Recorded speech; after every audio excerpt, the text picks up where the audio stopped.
Olá! Hoje a gente vai mergulhar num dos lugares mais inacreditáveis da história urbana, a cidade murada de Kowloon. Um lugar que simplesmente desafiou todas as leis, a arquitetura e, na verdade, a própria ideia do que é uma cidade. Vamos entender como é que uma coisa dessas foi possível. Olha só esse número. No seu auge, essa era a densidade populacional ali dentro. É a mais alta já registrada na história do planeta Terra. Pra gente ter uma ideia do que isso significa, é como pegar a população inteira de uma cidade como Porto Alegre e colocar todo mundo para viver numa área menor do que 30 campos de futebol. É surreal.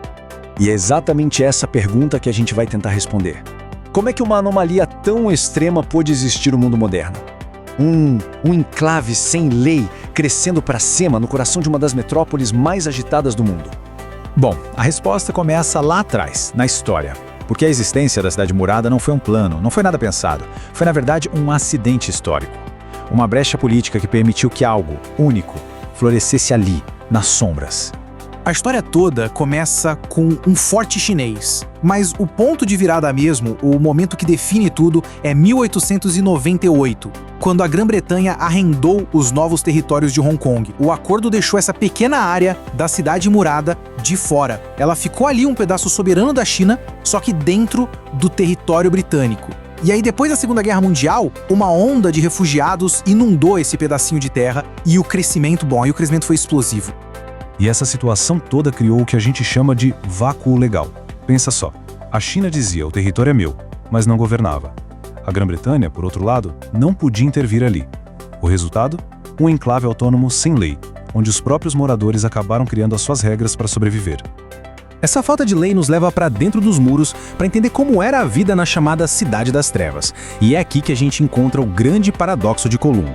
Um lugar de crime, de escuridão, mas ao mesmo tempo de uma comunidade vibrante e incrivelmente unida. A designer urbana Suen Ho descreveu a sensação de entrar lá como entrar na garganta do dragão. Dá pra imaginar? O ar era quente, úmido, com um cheiro forte de tudo quanto é coisa. Os becos eram escuros, sempre gotejando, e a única luz vinha de lâmpadas fluorescentes mesmo de dia. Existiam duas realidades acontecendo ao mesmo tempo. De um lado você tinha o controle das tríades, negócios ilegais, condições de vida péssimas. Mas do outro lado, existia uma rede social super forte, em que os vizinhos se apoiavam para tudo, para sobreviver e até para prosperar ali dentro. As condições de vida eram difíceis é pouco. Os prédios foram sendo construídos um em cima do outro, sabe? Criando um labirinto escuro. Não tinha coleta de lixo, não tinha água encanada, nem eletricidade legal. Era tudo no improviso, tudo perigoso e insalubre. Tanto que um ex-morador, o Albert Ning, contou que pegou tuberculose 2 vezes lá dentro. Mas, nesse vácuo de regras, uma economia paralela simplesmente floresceu. Médicos, dentistas e vários outros profissionais que não podiam exercer legalmente em Hong Kong montaram seus negócios ali. E eles ofereciam serviços mas muito mais baratos. E tem uma história fantástica que captura o espírito do lugar. A empregada da Suen Ho foi num dentista na cidade. Ela voltou pra casa e contou: olha, tiraram meu dente errado. Mas, em vez de ficar brava, ela explicou que depois eles arrancaram o dente certo e só cobraram por um. Ela achou que tinha feito um ótimo negócio. Isso diz tudo sobre a lógica única de Kowloon. Para escapar da escuridão lá de baixo, a vida acontecia nos telhados. Para as crianças, então, era um playground. Os telhados formavam um mundo interligado acima das ruas escuras, onde elas pulavam de um prédio para o outro e soltavam pipa perigosamente perto dos aviões que estavam pousando no aeroporto ali do lado. E essa proximidade física toda acabou forçando uma proximidade social. O Albert Eng lembra que a vizinha dele passava dumplings de uma janela para outra usando uma vara de bambu. Viver assim, um em cima do outro, criou uma vida em comunidade que, segundo ele, era muito, muito boa. Só que, apesar dessa comunidade forte, a cidade não ia durar para sempre. Aquela resistência anômala estava com os dias contados. O fim era inevitável. Pois é, com a devolução de Hong Kong para a China se aproximando, lá em 1997, os governos britânico e chinês finalmente concordaram em alguma coisa.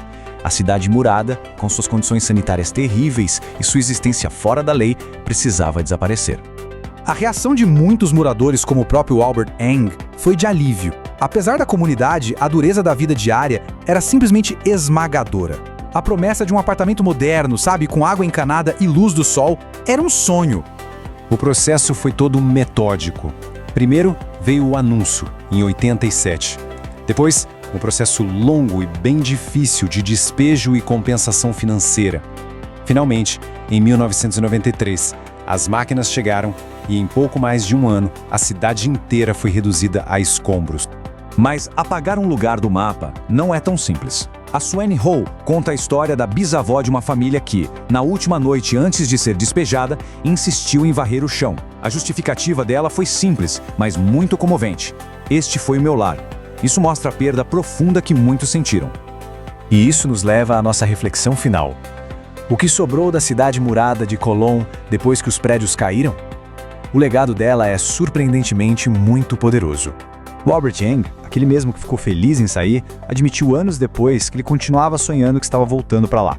E esses sentimentos conflitantes dele resumem um legado para quem viveu ali. Era um lugar terrível, sim, mas era o lar. Uma parte preciosa e insubstituível da história deles. E pro resto do mundo, a cidade murada vive na nossa imaginação. A estética dela, sabe? Aquela massa orgânica de prédios empilhados, se tornou a principal inspiração visual pro gênero cyberpunk. Influenciou incontáveis filmes, animes, jogos, todos que imaginam futuros distópicos e superpovoados. Hoje, no lugar da cidade, existe um parque, um lugar tranquilo. Mas a história de Kowloon nos deixa com uma pergunta no ar.